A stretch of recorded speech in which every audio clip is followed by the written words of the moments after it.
Hello, English learners. Welcome back to English Pod. My name is Marco. And I'm Erica. And today we're going to be bringing you the second part of our job interview series. That's right. So this is an advanced lesson, and we're going to be talking about educational background and experience. Right. So in the first part, we saw preparing for a job interview.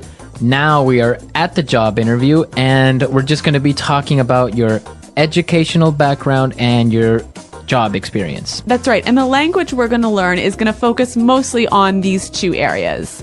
Okay, perfect. So let's take a look at some of the difficult words before we listen to the dialogue in Vocabulary Preview. Vocabulary Preview. All right, so we're going to talk about a few common words that have to do with education. Now, the first word, I think we might know this one, but there's a little trick to it. So the first one is major. Major. Major. So, yeah, I guess everyone knows what a major is, right? Yeah, it's the main subject that you study in university. Right, so you can study business as a major or... history. Exactly. Yeah. So, but you can also use it as a verb, right? That's right. I majored in history. Majored in. Mm-hmm. So usually it's followed by the preposition in. Yes, always, in fact. Okay. When used as a verb, I majored in science. I majored in business. Yes. Okay, so you can say my major is business administration or history, or you can say I majored in business. Yeah, and the same pattern applies to minor. Okay, so minor, this is really interesting because this is more common in English-speaking countries, right? That's right. So what exactly is a minor? Well, just like your major, but smaller. Okay. So if you major in history, maybe 60% of your classes are in history, and you minor in French, maybe 30 or 40% of your classes are in French. So basically, you can have two subjects in your degree. You can have a major in business with a minor in art. Yes. Okay, Yeah. that's interesting. All right, and another two simple words, a bachelor's degree. Bachelor's degree, okay. A bachelor's degree is what you get after going to university for 4 years. Okay, so a bachelor's degree, after 4 years, you get that. Yep. After that, you get a master's degree. Right. So that's another 2 years after your bachelor's degree. Okay, and I guess a master's is more focused on an area, right? Yes, more specialized. More specialized. And then the highest degree you can get is a PhD. Exactly. Which is a philosophy doctorate, right? Uh-huh. But you're not actually getting a degree in philosophy. No, it could be in international relations. Okay. But this is really hard to get. You Yeah. have to go to school for another 5 or 6 years, right? Yeah. And it's a lot of research, and not many people have it. Yeah. Anyway, some simple words, but you know what? It's quite unique to the English-speaking world, this system, so we thought we'd bring it to you now. Right, perfect. So now let's listen to this guy who is at an interview, and he's going to be talking about his education and work experience.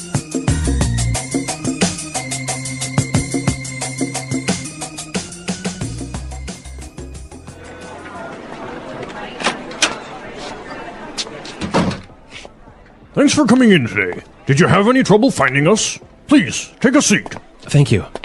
So, let's get started. Tell me a bit about your educational background.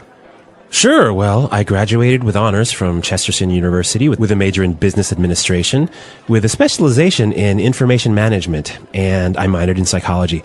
I chose this course of study for two reasons. I wanted to gain some practical, marketable skills, which the information management track provided, and I also feel that the interpersonal skills are essential for professional success, hence the minor in psychology. Interesting.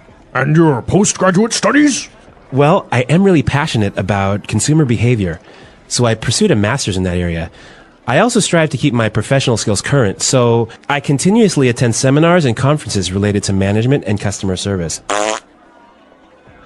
Very good. Now, tell me a little bit about your work experience. I see here that you previously worked at Oracle.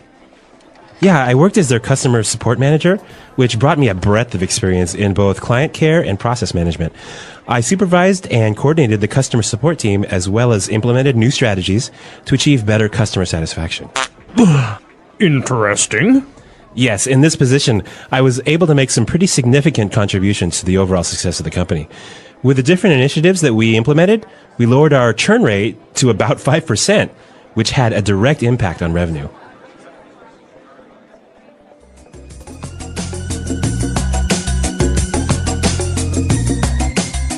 Well, those are some pretty good answers to those questions, but I don't know, Marco. There was a little awkward moment. I don't know if you guys heard it. Natural body... What's it called? Functions. Yeah. So, oh, dear. Well, making the interview a little bit more interesting, right? It doesn't have to be boring. Exactly. But what is really interesting is some of the language he used to describe his educational background and work experience. So let's look at that now in Language Takeaway. Language takeaway. Okay, so in Language Takeaway today, we have 7 words that we want to focus on before we give you some tips about doing well on a job interview. So let's take a look at the first word. Course of study. Course of study.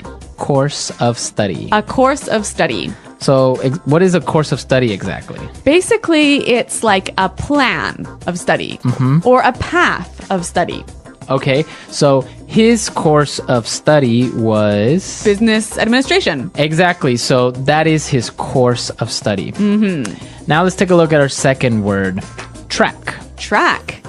Track. Track. So he said he wanted to gain some practical, markable skills that the information management track provided. Exactly.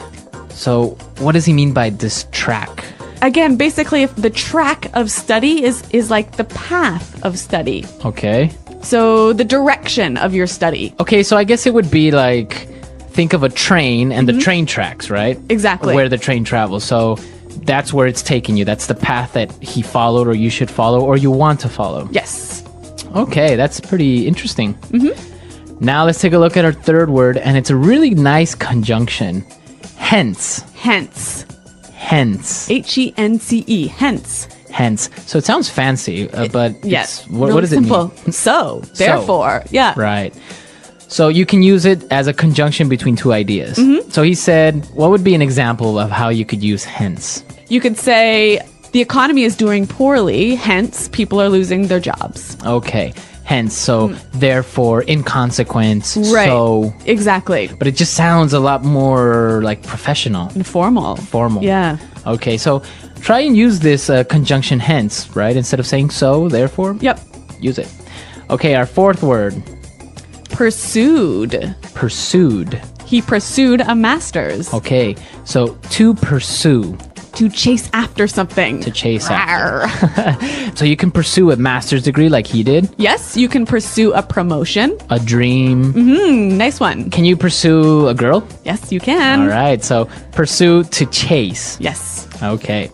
Now let's look at our next word. Strive. Another great word you can use when talking about your experience. To strive is to try really hard. To try really hard. Yeah. Okay. So I know we have some examples for strive. Yeah, let's take a listen. Example 1. At our company, we are always striving to improve our services. Example 2. He really strived to get a new job and his work paid off. Okay. Great examples of strive, to fight, to try really hard. Yep. All right. Okay, now the next word, I didn't really know what it meant, so this is really interesting. Breadth. Breadth. So it's kind of like saying bread, but adding a TH at the end. Yeah. Breadth. Breadth of experience. Okay, so this basically means it's wide. Exactly. So when you have a great breadth of experience, you have a wide variety of experience. Okay, so maybe in different fields or in different jobs. So Yep. you can have experience like in marketing and in a little bit in finance and a little bit in management. Yes, a breadth of experience. All right. All right, and now for the last word, it's actually 3-in-1. A 3-in-1 deal. A 3-in-1 deal. That actually they are very related. Okay. Right? So when he talked about his work experience, he was saying he supervised and coordinated the customer support team. Okay, so he watched over, right? And made things work together well. To coordinate. Yes. So these are really great verbs that you can use when you're talking about your job responsibilities. Yes. I supervised. I coordinated. And he used another really great one that said to implement. To implement, to make something happen, to put it in place. Right? So he implemented new strategies. Implemented new policies. Okay. To set in action. Exactly. All right. So a lot of great vocabulary, a lot of great stuff, and well, you can use it for when you are at a job interview. So let's listen to this dialogue again. And when we come back, we're going to give you some tips so you'll do well in this part of the job interview.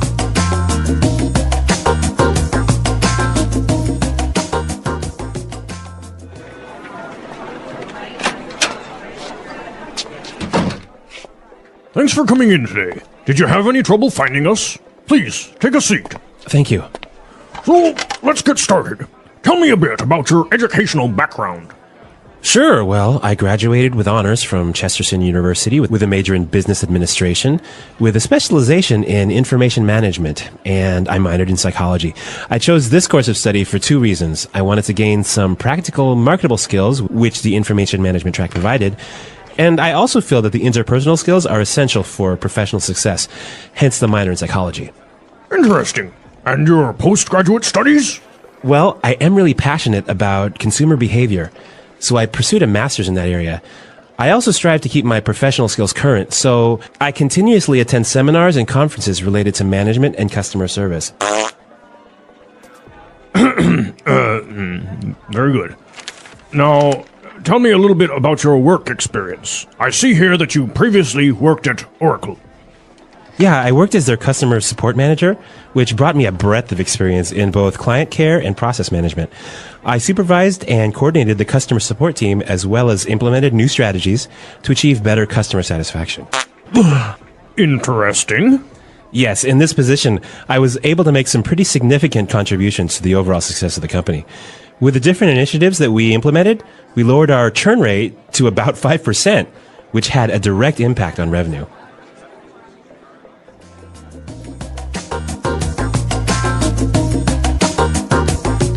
All right, well, I want to talk about two main things. And the first thing I want to talk about is how you address this question about your educational background. Like, what is the interviewer looking to find out? Okay, perfect. So when you are talking about your educational background, you shouldn't only talk about your college degree, right? Yep.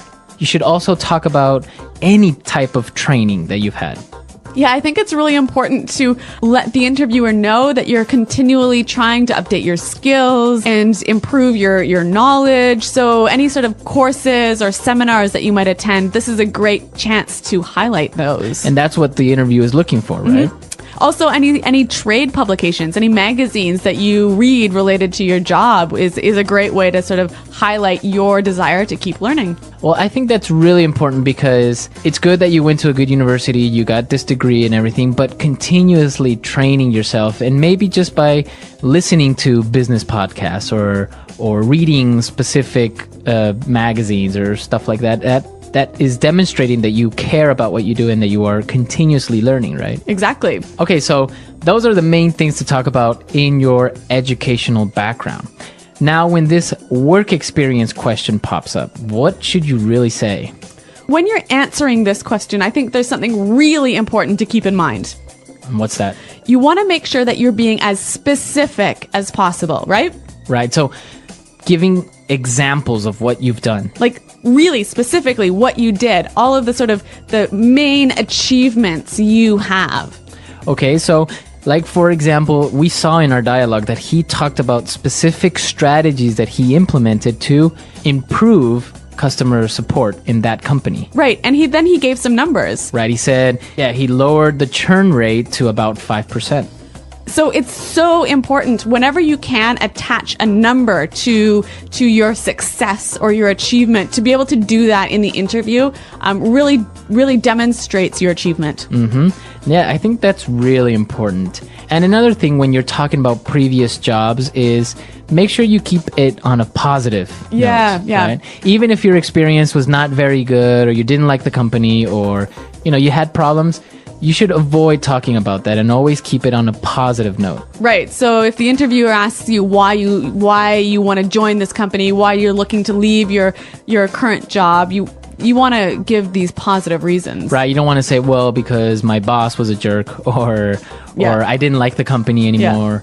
You know, you should answer it with something positive like, well, I think I need a change, or this job opportunity is more aligned with what I want to do in the future, etc. Yeah, so positive always on your interviews, and just, again, prepare for these questions that are always going to be there. Yes. So, Erica, I know that you've done a lot of interviews, and I understand that you've had a really weird question. Yes. In an interview, I once got this question. If you were a tree, what kind of tree would you be? Really? Yeah, I'm not kidding. I really was asked that question. What did you answer? I think I said that I would want to be a willow tree because they're really beautiful. Was that the right answer? I don't know. Like, what are you supposed to answer to that question? I really don't know what the right answer was. Well, some people, they'll ask you just, I don't know, random questions just to see what your response is. I think also maybe it's just how you deal with the pressure or with the unexpected questions. Right. So it's like, that is pretty unexpected though. But I guess you handled it pretty well. Okay. Well, I mean, I got the job. So. Nice. All right. All right. I want to know from our listeners, if they were a tree, what kind of tree they would be. Yeah. And also tell us about, well, your job experience or your educational background. Well, I know, for example, that I've had a lot of different types of jobs. I've even been that person that gets on the bus and charges people the money. I know. It's you've had every job jobs under the sun. So, but it's great. So tell us, what's the weirdest job you've had? What's the craziest or the best job? Or any experiences? Yes. The English Pod Audio Review.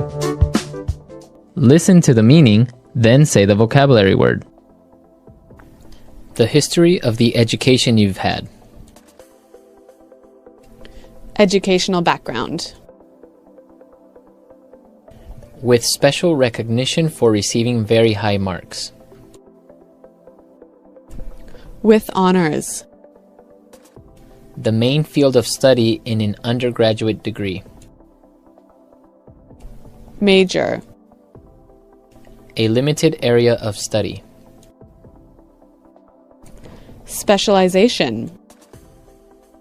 To have a secondary area of study in an undergraduate program. Minor. The combination of courses taken in a degree program. Course of study. Course of study. Track. Master's or PhD, education above the bachelor's degree level. Postgraduate. For that reason. Hence. Try to do something over a longer period of time. Pursue. Try hard to do something. Strive. A wide range or scope of something. Breadth. Important and large enough to have a noticeable effect. Significant. Adding or giving something. Contribution. University education. Tertiary education. Take the chance to do something before others do. Take initiative. Make something different in a special way. Distinguish. A good quality or feature that someone has. Attribute. Examine something in a careful and critical way. Scrutinize. Let's try that faster. Take the chance to do something before others do. Take initiative. A good quality or feature that someone has. Attribute. To have a secondary area of study in an undergraduate program. Minor. With special recognition for receiving very high marks. With honors. The history of the education you've had. Educational background. Try to do something over a longer period of time. Pursue. Course of study. Track. Master's or PhD, education above the bachelor's degree level. Postgraduate. For that reason. Hence. University education. Tertiary education. Adding or giving something. Contribution. The combination of courses taken in a degree program. Course of study. The main field of study in an undergraduate degree. Major. A limited area of study. Specialization. Try hard to do something. Strive. Important and large enough to have a noticeable effect. Significant. Make something different in a special way. Distinguish. Examine something in a careful and critical way. Scrutinize. A wide range or scope of something. Breadth. Now say the word and hear it in a sentence. Course of study.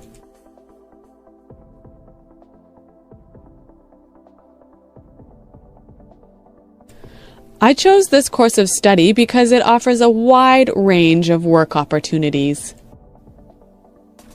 Course of study. I want to change my course of study before the next semester starts. Course of study.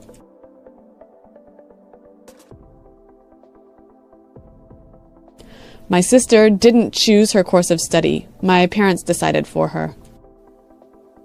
Pursue.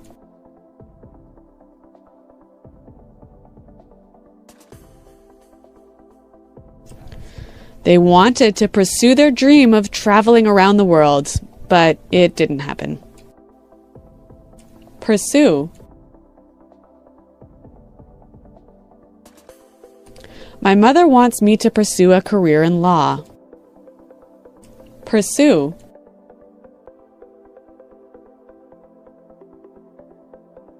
You should really pursue that master's degree. It would really help your career. Strive.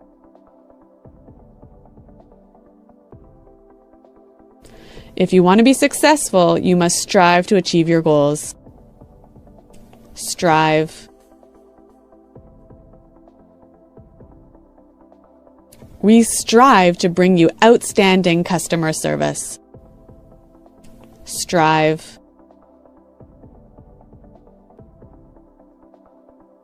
Our company always strives to make our products better and better.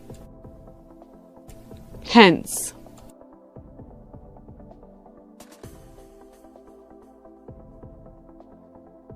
The project was a complete failure. Hence, the project manager was fired. Hence.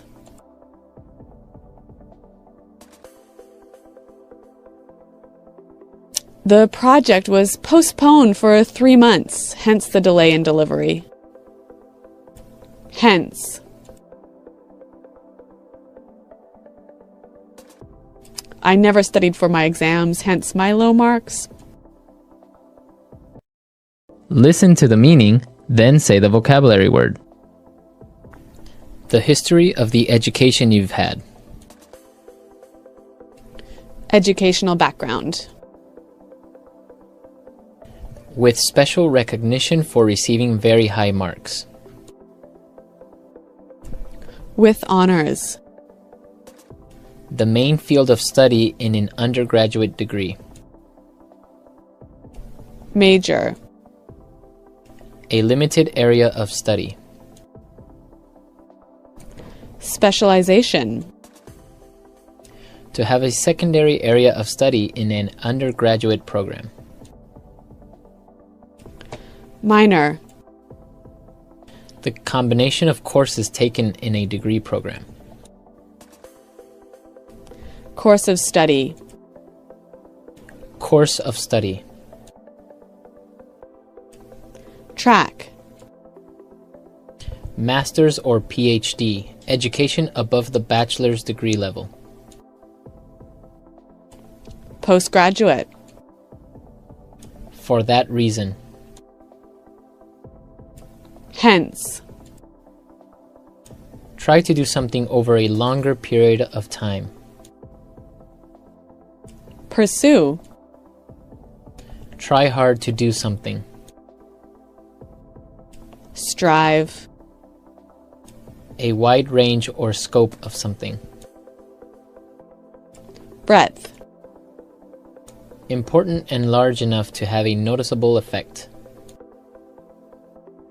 Significant. Adding or giving something. Contribution. University education. Tertiary education. Take the chance to do something before others do. Take initiative. Make something different in a special way. Distinguish. A good quality or feature that someone has. Attribute. Examine something in a careful and critical way. Scrutinize. Let's try that faster. Take the chance to do something before others do. Take initiative. A good quality or feature that someone has. Attribute. To have a secondary area of study in an undergraduate program. Minor. With special recognition for receiving very high marks.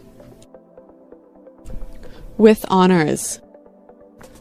The history of the education you've had. Educational background. Try to do something over a longer period of time. Pursue. Course of study. Track. Master's or PhD, education above the bachelor's degree level. Postgraduate. For that reason. Hence. University education. Tertiary education. Adding or giving something. Contribution. The combination of courses taken in a degree program.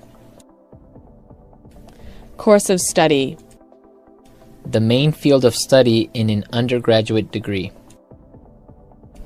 Major. A limited area of study. Specialization. Try hard to do something. Strive. Important and large enough to have a noticeable effect. Significant. Make something different in a special way. Distinguish. Examine something in a careful and critical way. Scrutinize. A wide range or scope of something. Breadth. Now say the word and hear it in a sentence. Course of study.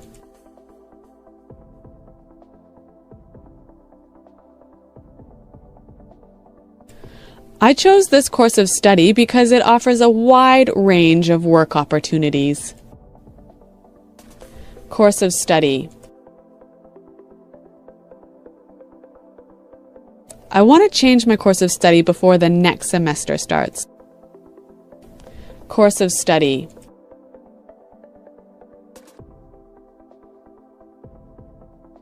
My sister didn't choose her course of study. My parents decided for her. Pursue.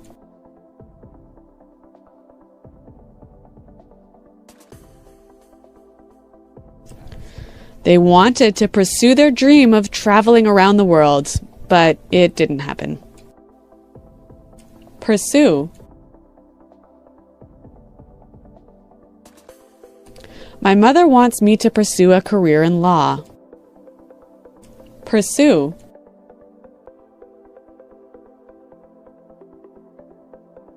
You should really pursue that master's degree. It would really help your career. Strive.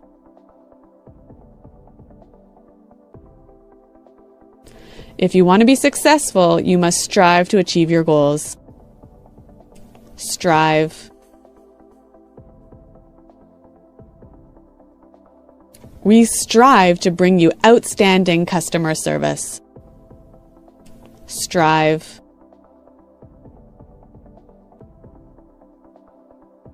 Our company always strives to make our products better and better. Hence.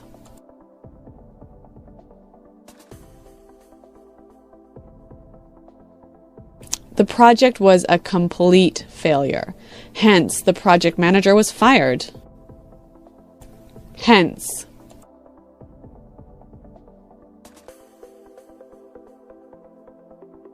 The project was postponed for 3 months, hence the delay in delivery. Hence.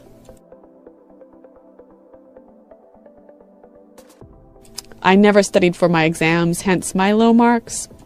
Welcome back to the Deep Dive. Today, we are going deep, I mean really deep, into an experience that is almost universally agonizing.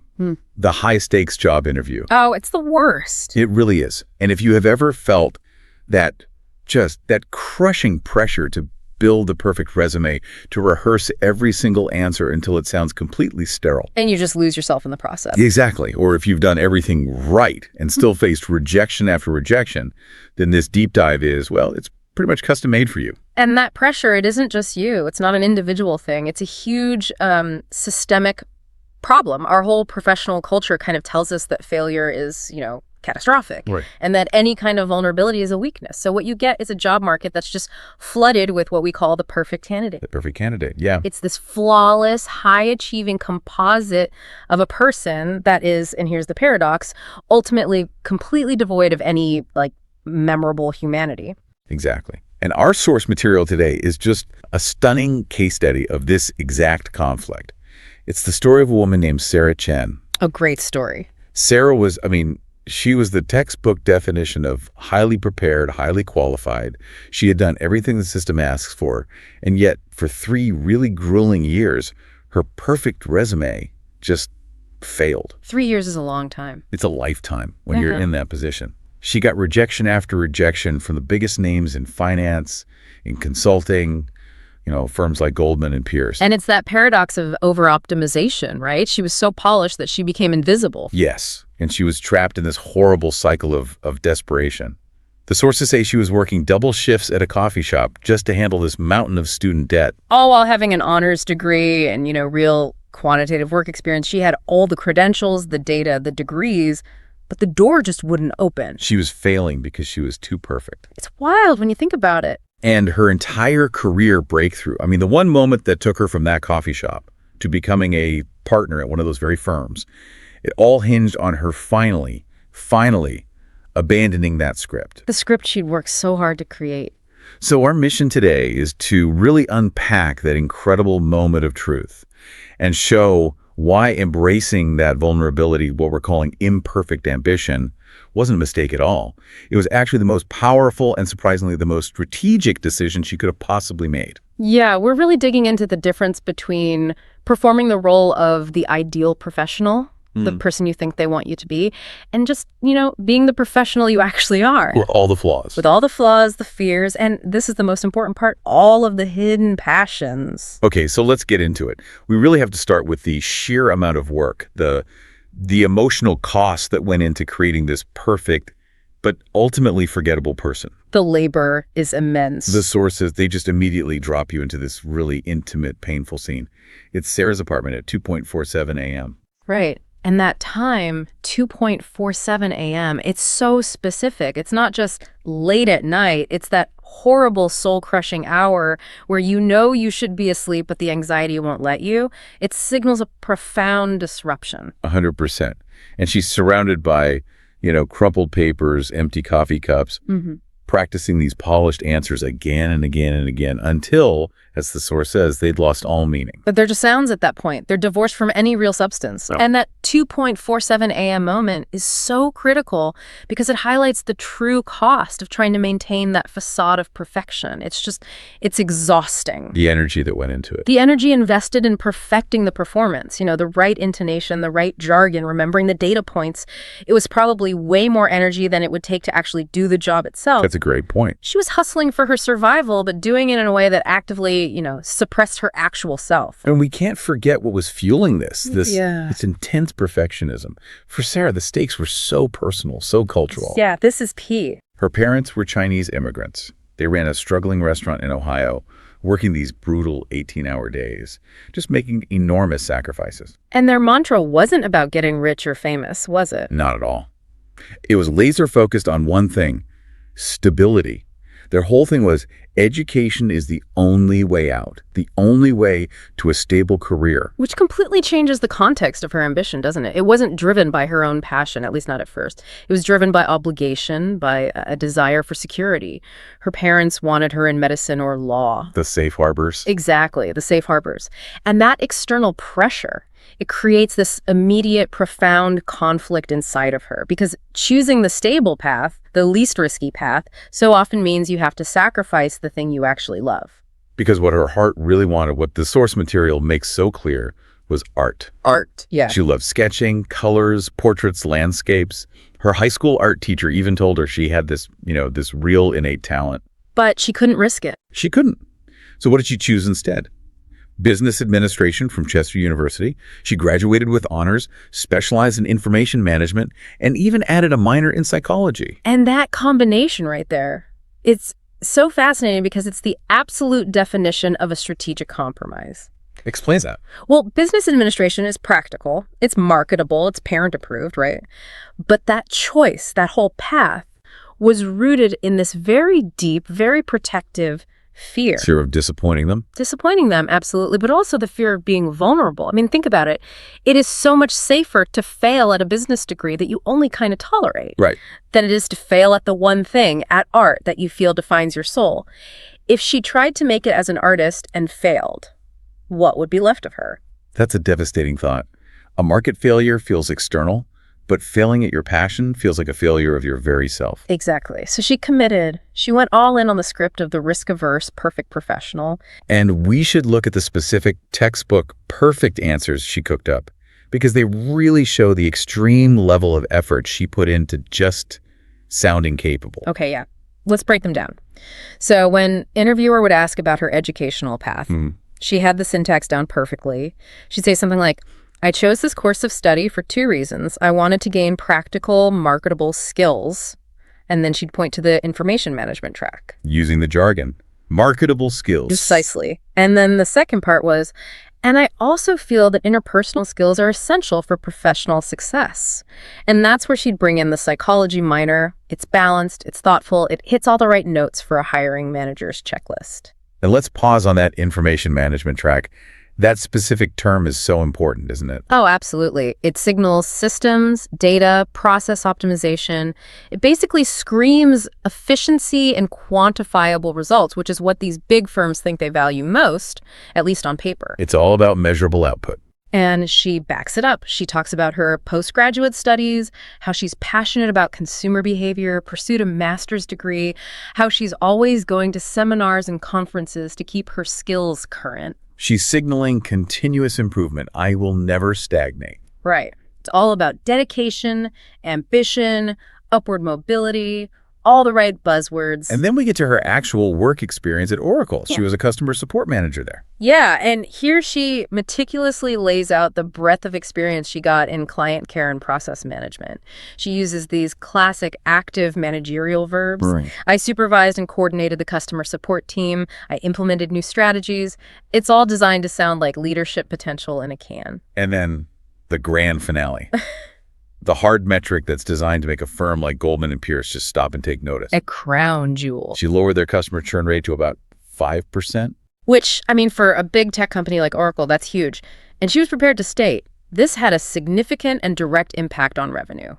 For a consulting firm, a 5% churn reduction.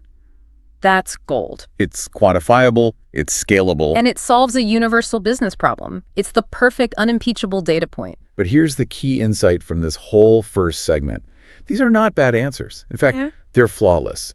It is a perfectly constructed narrative of someone striving for excellence. Every word, every data point is designed to minimize any perceived risk for the hiring manager. When she finally gets her shot and delivers this polished performance to James Harrison, the senior partner at Goldman & Pierce, the sources are really clear. He wasn't just unimpressed. He was bored. He was completely, utterly bored. And this gets at something that I think a lot of our listeners will recognize. In these super competitive fields where the barrier to entry is already sky high, Ivy League degrees, 4.0 GPAs, proven success, these perfect answers, they just become the baseline. They're just the ticket to get in the room. Exactly. They serve as a necessary filter, but they are never the reason you get the hire. When every single candidate sounds perfect, then nobody sounds real. Sarah was trying so hard to avoid being rejected that she was actively guaranteeing she wouldn't be chosen. She had no texture. She was a flat character in a world that, despite what it says, is actually looking for 3 dimensions. And that risk-averse professional,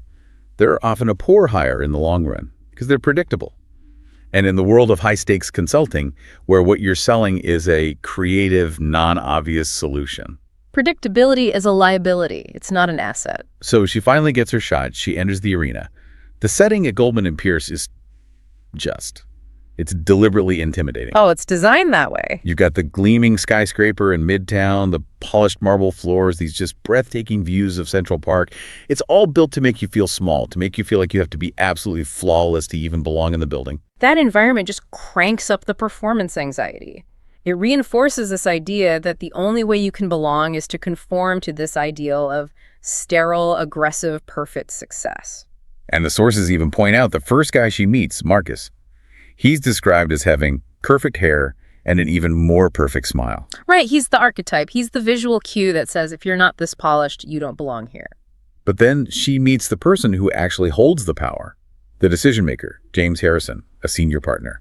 And he's not what she expected at all. Not at all. She's expecting this classic, silver-haired, untouchable executive. Instead, the description is so key. He was a little bit rumpled, he had kind eyes, and most importantly, he had family photos on his desk. That contrast is so deliberate, so vital to the story. The building screams perfection. The firm's reputation screams ruthlessness. But the guy who's actually in charge, he signals humanity. He's not performing the role of the infallible CEO. He's showing a few cracks. But Sarah, at this point, she's still performing her flawless role. She gives him the full performance, the whole spiel. The dual-pronged educational background information management for the hard skills, psychology minor for the soft skills. And then the big number. The 5% churn rate achievement at Oracle. She lays it all out perfectly. And she waits for that nod of professional approval. She delivered competence. What she failed to deliver was a compelling character. So when she finishes, Harrison doesn't even comment on her data. He doesn't critique her resume. He sets down his pen, leans forward a little, and asks the one question that shatters the entire script. Why are you here? It's so simple. But in that context, it's just a devastating question. It's a direct challenge to the manufactured identity she's presented. He's not asking, why do you want to work at Goldman & Pierce? That's a question she had a canned answer for about innovation and market leadership. Of course. He's asking about the soul of Sarah Chen. It's an implicit rejection of the entire performance. Her script just evaporates because there is no appropriate, professional, rehearsed answer to the question he just asked in the way he asked it. It forces a pivot from, analysis to existential reflection. Right there in the interview chair. And this is it. This is the breakthrough moment. The rehearsal is gone. It's replaced by the crushing weight of 3 years of failure, the student debt, the 2.47 a.m. exhaustion. She doesn't answer. She confesses. The facade just crumbles. It's gone. She admits she's terrified. She tells him she spent 6 years doing exactly what the world told her she was supposed to do, the right degree, the right internships, the perfect answers, and she was still jobless, drowning in debt. It's just this unfiltered expression of failure and exhaustion. And then she hits the peak of that vulnerability, the ultimate admission of regret. She confesses that she chose business administration because she was afraid of pursuing art and failing at the one thing she truly loved. And she realizes out loud that the practical choice, the safe choice, had actually left her feeling more lost and adrift than ever before. Can you imagine the thoughts just screaming in her head at that moment? I've just ruined this. I have shown desperation. I have admitted fear. I have talked about art. Everything the career advice books tell you never, ever to do. Yeah. She thought she had torpedoed her own interview. But Harrison, the senior partner at this cutthroat firm, he has a complete opposite reaction. He smiles. And the source says it's a real, genuine smile. And he calls her answer the most honest answer I've heard in 20 years of conducting interviews. He didn't see weakness. He saw character. And this is where we have to really analyze the market failure that Harrison had identified. He confirms the problem. He reveals that he had already interviewed 47 people for this role. 47. 47 people, all with perfect GPAs, perfect resumes, quantifiable excellence. But he hadn't hired a single one of them. And why? In his words, I couldn't find a single real person. Wow. Just think about that. 47 perfectly competent, well-achieved individuals, and not one of them offered a genuine point of human differentiation. Sarah's vulnerability, her admission of deep personal regret, that was the ultimate differentiator. It made her unique. It made her memorable. And then Harrison grounds this whole insight in his own story. He establishes his measure of success not in quarterly earnings reports, but in authenticity and taking risks. Yeah, he tells her he started the company 30 years ago with basically nothing but a willingness to fail. He talks about the mistakes he made. And then he shares this wonderful little anecdote about his first date with his wife. The picnic? The picnic with sandwiches that he made himself because he was completely broke. That picnic story is so crucial. It completely humanizes the pinnacle of corporate success. He's telling Sarah that his empire is built on a willingness to start small, be honest about your limitations, not on some flawless execution or inherited wealth. He's telling her that risk-taking and being genuine are the actual foundations of a real career. He fundamentally reframes the whole value equation. He tells her the greatest risk is never taking one. And by being honest, by being vulnerable, Sarah wasn't weakening her position in that interview. She was establishing a profound level of trust and unique insight that none of the other 47 perfect candidates could ever match. She became the one person who stood out. She stopped striving for excellence and started admitting her fear and her failure. And that was the most valuable contribution she could have made. So once Sarah had, cracked open that door and revealed her true self, the whole dynamic of the interview just shifted. Completely. It stopped being an assessment of her past credentials, and it became more of a consultation on how to maximize her unique identity for the future. And Harrison immediately pivots. He goes right to the passion she'd been hiding. The art, the sketching, the portraits, the landscapes that she only did late at night when she couldn't sleep. And he wasn't dismissing it as just a hobby, right? Not at all. He was actively trying to integrate it. Harrison had this insight that the market doesn't just need more people who can execute a process. It needs people who can see things differently. He was looking for a holistic professional, not a compartmentalized one. And he starts by defining what the biggest brands in the world, the clients that Goldman and Pierce serves, what they desperately need right now. And it's not more data. They are drowning in data. They have plenty of that. What they need is creativity. It's the ability to translate all that data into some kind of emotional resonance. It's about understanding people as, human beings. Right, with fears and dreams and messy complexities, not just as data points on a chart or demographic statistics. And this is the core of the whole synthesis, right? Yeah. Harrison saw this fundamental flaw in traditional consulting. They are brilliant at telling you what is happening. That's the analytics. But they're often terrible at explaining why it should matter to an actual human being. That's the empathy piece. And Sarah, he realized, had the perfect foundation to solve this huge market gap. So let's break down exactly how he synthesized her skills, because they seemed so separate to her. Okay, so you've got the business administration degree. That gives her the necessary analytical discipline. She can read a P&L statement. She understands market forces. That's the bedrock. The practical part. The practical part. Then you have the psychology minor. That gives her the insight into human behavior, motivation, empathy. She understands the why behind the what. And then you have the art, the passion she was so ashamed of. And that provided the critical creative lens, the ability to see beauty in the ordinary, as the source says, to visualize complex ideas, and ultimately to communicate humanity in a way that a spreadsheet never can. So the key takeaway, which she had missed her whole life, is that she didn't choose business instead of art. She had actually chosen a path that could allow her to combine both. Exactly. Harrison just helped her see that her career wasn't one or the other. It was the powerful, profitable intersection of her unique passion and her practical training. And to test this new idea, Harrison goes back to her biggest professional achievement, The Oracle churn rate? the 5% reduction. But this time he asks her for the real story. He says, forget the polished management jargon.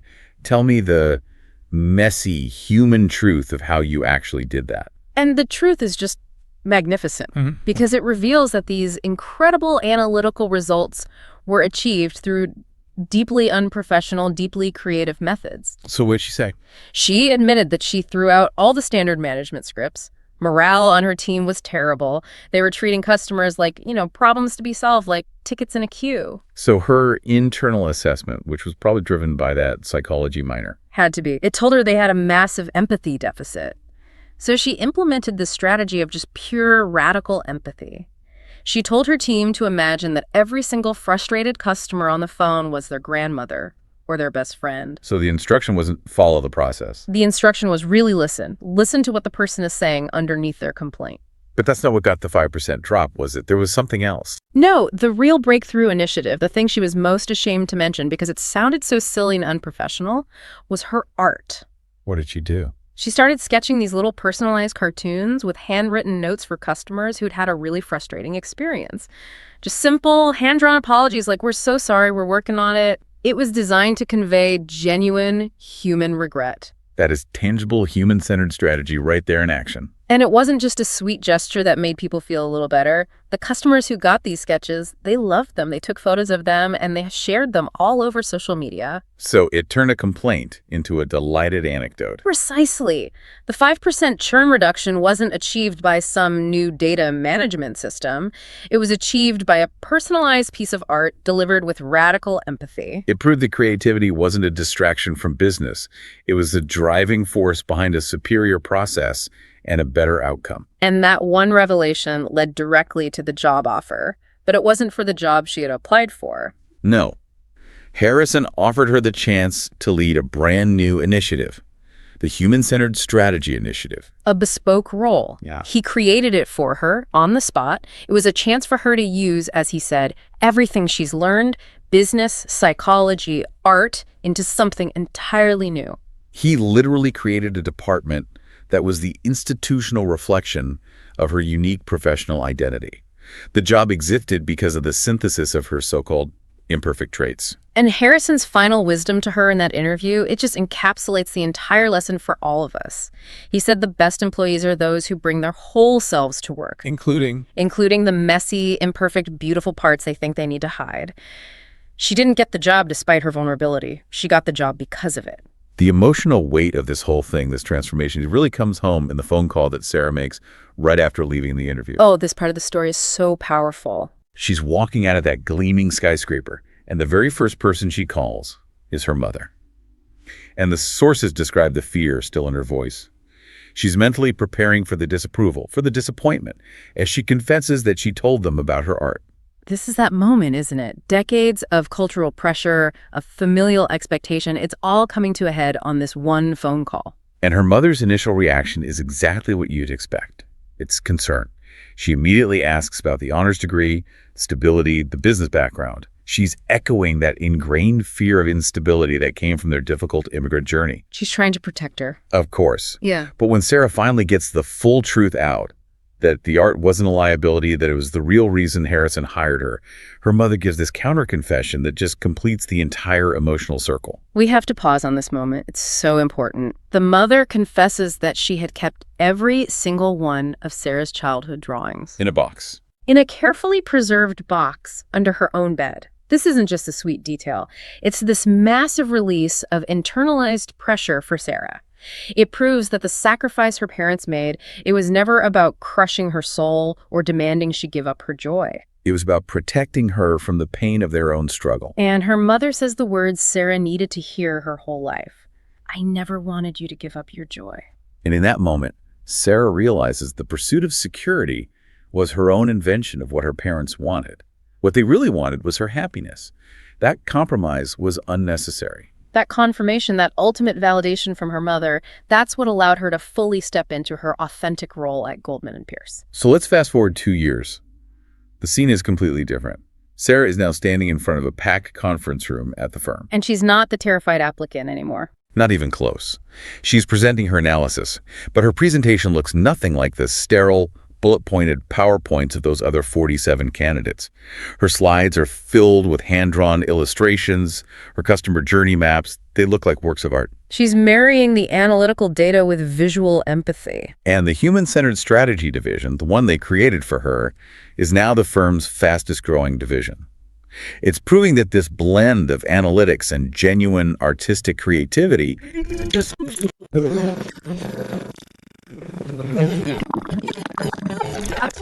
deeper insights into why consumers behave the way they do. Her core message to all their clients embodies her entire journey. She says the key to understanding consumers is understanding their humanity. They're not just data points, they're stories. She basically institutionalized the panic-induced realization she had in James Harrison's office 2 years earlier. And she takes all of this experience and channels it into a guide for new job seekers. She calls it the art of authenticity. Which is a great title. It is. And she doesn't tell people, to throw away their degrees or ignore their achievements. She makes it clear that all the practical stuff still matters. Right. The educational background, the supervisory experience, the churn rate reduction. That's all still the cost of entry. You need the competence. But she emphasizes that the courage to be imperfect is what matters most. She tells job seekers they have to be ready to articulate the truth about their dreams and their fears, the winding path that brought them there. And especially the parts they think they need to hide because they don't seem professional. The strength of the application, she argues, lies in the complexity of the applicant. So 5 years later, we get this epilogue. Sarah is now the youngest partner at Goldman & Pierce. Incredible. And she's sitting on the other side of the desk interviewing the next generation. It's this ultimate full circle moment where she is now the disruptor to the very system that almost crushed her. And the candidate she's interviewing is Marcus. Marcus, the young man with the perfect hair and perfect smile who walked her to Harrison's office 5 years before. Of course it is. And he has a flawless resume, Columbia Economics, specialization in behavioral finance, a minor in statistics, and he delivers his rehearsed answers flawlessly. But Sarah recognizes the performance instantly. She sees herself from 5 years ago. She knows that struggle, that feeling of trying to fit into a mold that isn't yours. So she does it. She does. She asks him the exact question that changed her life. The script-shattering question, why are you really here? And just like Sarah, Marcus breaks. The facade cracks. He confesses his own hidden passion. For him, it's playing piano, which he's done since he was 4 years old. And he admits the same fear, the fear of pursuing it professionally and failing, which made high-stakes consulting feel like the safe choice. He's terrified of failing at the piano, so he chose a path where success was guaranteed on paper, but fulfillment wasn't. And what's so crucial here is Sarah's reaction now that she's the partner. She doesn't dismiss his consulting ambition. Instead, she encourages him to talk more about the piano. She sees that same spark of imperfect ambition in him that Harrison saw in her. She understands that his dedication to the piano isn't a distraction from his professional life. It's a proxy. It's a proxy for the dedication, the discipline, and the emotional intelligence that he would bring to his work at the firm. And that full circle moment just reinforces the core theme for anyone listening to this. Some of the most important lessons, they can't be learned from a textbook or a seminar. They have to be learned by being brave enough to tell your own story. The real one. Flaws and all. The job is found when the candidate finally shows up as a complete person who is capable of unique thought, not just as a polished product of a successful educational assembly line. This whole deep dive into Sarah Chen's journey, it just reveals this profound and I think really commercial truth about ambition. We spend so much of our energy trying to, sand down our unique angles. We try to hide them. We do. We try to highlight only the things that align perfectly with the job description, hoping that we'll just blend in with a sea of other highly competent people. But blending in is a guarantee. It guarantees you'll be forgotten. The true insight here is that Sarah's ultimate contribution to that firm wasn't just the analytics from her business degree.